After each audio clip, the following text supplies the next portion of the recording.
ವಂದಿ ವೈತಾಳಿಕ ಪದ್ಧತಿಯ 7ನೆಯ ಶ್ಲೋಕದಲ್ಲಿ, ಅಂದರೆ ಪಾದುಕಾ ಸಹಸ್ರದ 247ನೆಯ ಶ್ಲೋಕದಲ್ಲಿ, ಪಾದುಕೆಯು ಶ್ರೀರಂಗನಾಥನನ್ನ ನೀರಾಜನಾಸನಕ್ಕೆ ವಿಜಯ ಮಾಡಿಸುತ್ತಿದ್ದಾಳೆ ಅಂತಾರೆ ದೇಶಿಕರು. ಶ್ಲೋಕ ನೋಡೋಣ. ದಿವ್ಯಾಪ್ಸರೋಭಿರುಪದರ್ಶಿತ ದೀಪವರ್ಗೆ ರಂಗಾದಿರಾಜಸುಭಗೆ ರಜನೀಮುಖೇಸ್ಮಿನ್ ಸಂರಕ್ಷಣೀ ಚರಣಯೋ ಸವಿಲಾಸವೃತ್ತಿಃ ನೀರಾಜನಾಸನಮಸೌ ನಯತು ಸ್ವಯಂ ತ್ವಾಂ.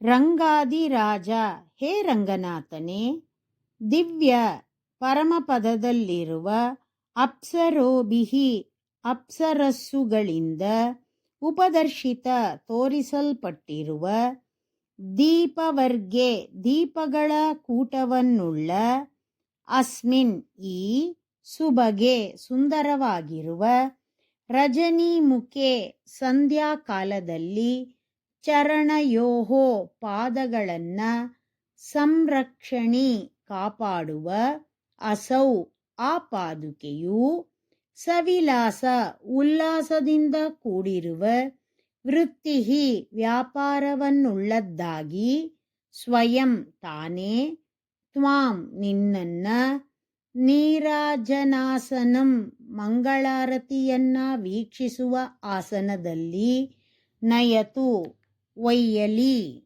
ಸಾಯಂಕಾಲದ ವೇಳೆಯಲ್ಲಿ ಶ್ರೀರಂಗನಾಥನ ಸನ್ನಿಧಿಯಲ್ಲಿ ದಾಸರಿ ಬಂಧಗಳನ್ನ, ದಾಸಿಗಳು ದೀಪಗಳನ್ನ ತೆಗೆದುಕೊಂಡು ಬರುತ್ತಾರೆ.